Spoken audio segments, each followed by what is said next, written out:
皆さんこんにちは。今回はついに発売しましたソニックカラーズアルティメット。いろいろと言われている本作ですがね、実際どうなのか、Xbox 版を配信と動画で全部ね、攻略した身としてちゃんと解説していこうと思いますので、ぜひ役立ててください。ちなみにバグに関してですが、公式化修正作業中との回答がある上に、耳や目にね、悪いものもあるので、実際にバグの映像とか音声を紹介することはありません。あらかじめご了承ください。で、様子をね、見たい方はぜひともクリアまでの配信とクリア後のね、要素のコンプリートまでの配信をやっておりますので、アーカイブの方を参照ください。ちなみにカラーズという作品の魅力に関しましては、概要欄にも貼りますが、カラーズのレビューをね、私以前いたしましたので、そちらの動画を見てください。で、今回はアルティメットの変更点を紹介した上で、その変更点のどこが良いのか悪いのかなどをね、話していく動画になります。で、最初に言っておくと、本作をズバリ買っていいかどうかっていう話ですね。これに関しては買ってしまって大丈夫です。確かに不具合は多いですが、この不具合のね、半分ぐらいは Wii 版との違いによって生じているものであって、Wii 版を遊んだことがない人なら特にね、気にならないでしょう。また Wii 版を遊んだ人にとっても、不具合かどうか判断しかねるところもあるんですが、遊びやすくなったところもあります。で、致命的なバグに関しましては、修正する作業がもう公式から約束されておりますので、そこも安心して大丈夫かと。で、何より定価は安いですのでね、値段以上には楽しめる作品だと思っています。それではね、じゃあ、これからは良い点などについて話していきましょう。良い変更点。良かった点としては、まずはテイルスセーブですね。これは落下時にテイルスが助けてくれる新機能です。で、従来のね、そのチェックポイントからやり直すのとは何が違うのかというと、持っているリングを失わない、また、レッドスターリングを回収することができるという点ですね。これによりね、オリジナル版でいくつかった落下するか、レッドスターリングを取るかみたいな超ギリギリのところに置いてあるレッドスターリングの回収が楽になりました。で、リングを失わずに復活できるという点はね、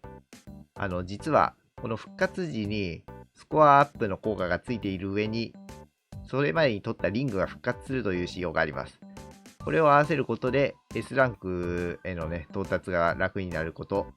そしてレッドスターリングの方の効果でレッドスターリングのコンプまでが楽になるということがあります。ただし、これはね、ステージ上では、テイルスセーブが使えないところもあるので、実際にね、これを使ってご了承すればすぐにクリアできるというわけでもないです。で、これとは少し違った形の、新要素および救済としてね、スイートスポットというものがあります。ホーミングアタックをタイミングよく成功させることで少しだけブーストゲージが増えますが、これによりね、従来とは違い、ホワイトウィスプをね、探して、そのブーストをまずね、するためにホワイトウィスプを探すという必要性がなくなったので、好きなルートなどをね、取って進むことができるようになりました。で、次にボイスが追加されたことですね。残念ながら1は現在バグの影響で聞き取ることが困難なボイスもあるのですが、テイルスがヒントをくれたり、ソニックがボスを倒した際にセリフを言ってくれるものがね、あります。で、セリフに関しては、おおむねキャラのイメージに合っているかなとは思います。何よりね、アメリカ主導の制作になって以来、つまりは B 版カラーズになって以来、コース以外の作品ではね、ボス戦の後とか、ステージ中のリアクションなどが非常に少ない傾向がありましたので、これが復活したということはね、素直に喜ばしい点だと思います。で、次にゴーストの追加です。ゴースト主体でコースが大きく変わった場所もありますが、ゴーストの使用は必須ではありません。オリジナル版とね、同じような遊び方もできます。ゴースト自体の能力は専用ルートに入ることもできますが、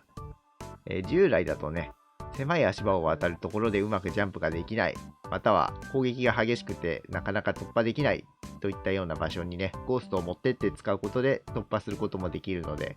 救済措置としても機能しております。また、ゴーストはね、上下に好きに移動できる関係から、レッドスターリングの回収などにも非常に優れております。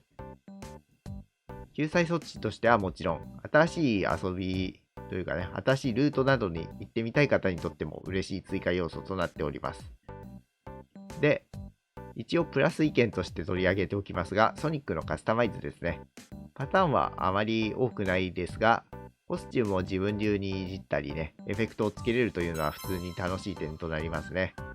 やり込んでいくと解放されるものもありますので、やり込みの証というね、形にもなっているものもあります。そして最後に、操作の調整ですね。操作というか挙動という方が正しいかもしれません。で一概に全部がプラスというわけではないのですが、カラーパワーはね、E 版だと勢いがついたりすることが多くて、なんか力に振り回されているイメージのような感じがして、演出としてはある意味やっていたんですが、操作がしづらいところを調整してくれたのか、本作では割と控えめになっているカラーパワーが多いです。またソニックのジャンプ力とかスプリングの上昇率が微妙に変わっていて、B 版だとギリギリすぎてね、ソニックが引っかかってちょっとだけ上がったかなと思ったら落ちてしまうような場所とかは余裕で上が通り抜けられるようになってたりすることもあります。悪い変更点。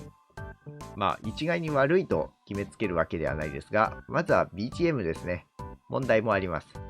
アレンジ曲自体は実際悪くないんですが、ムービーやステージが同じという関係から、音楽と映像の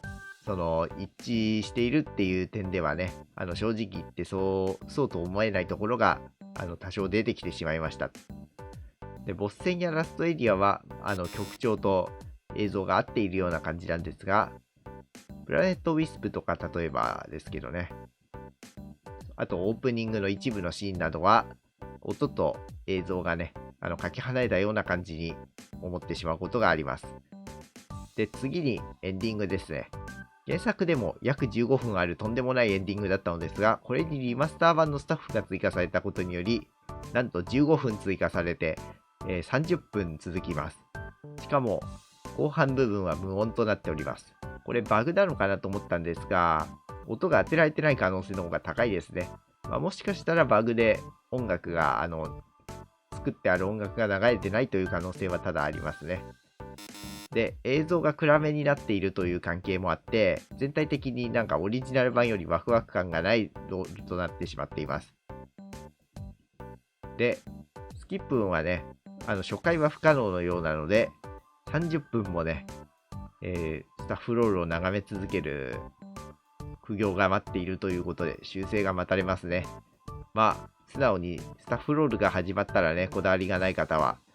なんか録画した番組とかでも見た方がいいんじゃないでしょうか。で、オプションに関しては、BGM とボイスの調整があるものの、肝心の効果音の調整がありません。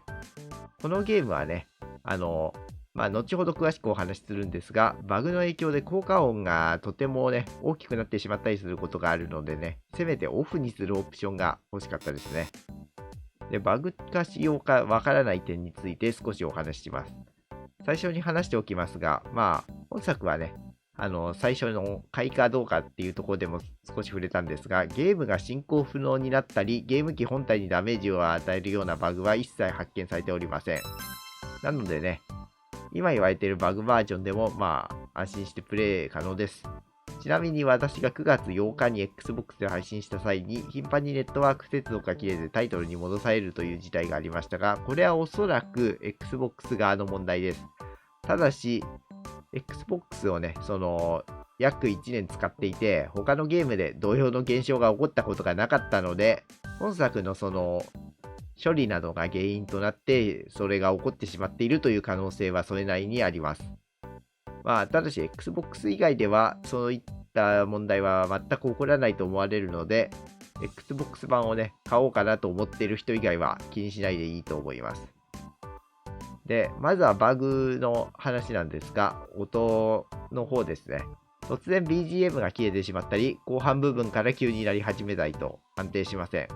それ以外だと効果音全般が明らかな調整ミスとなっており、Wii 版では問題なくね、均等に再生されていた音も極端に小さいものがあったり、大きいものがあったり、そして左右のバランスもおかしく、急に片方しか音が鳴らなかったりすることもあります。グラフィックがね、色に関してですが、強烈に変化するバグがあるそうです。Xbox 版では遭遇したことがないのでね、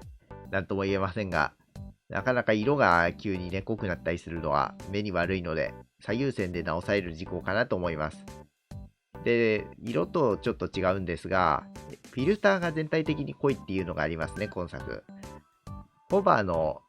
ダッシュの時の波打つエフェクトとか、ブーストダッシュのエフェクトなどをね、見るとわかるんですが、視認性が悪いレベルで、その、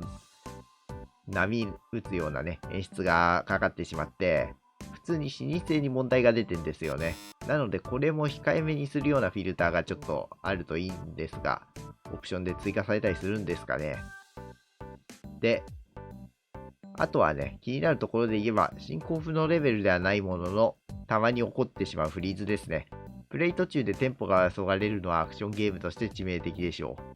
う。ちなみにこのフリーズですが、動作環境とか、ハードによっていろいろね、変わりますが、特定の条件をした際に、起こることが多いです。Xbox 版は参考までにお話ししますと、ライバルラッシュをプレイしたね、前後は、とても重くなる傾向があります。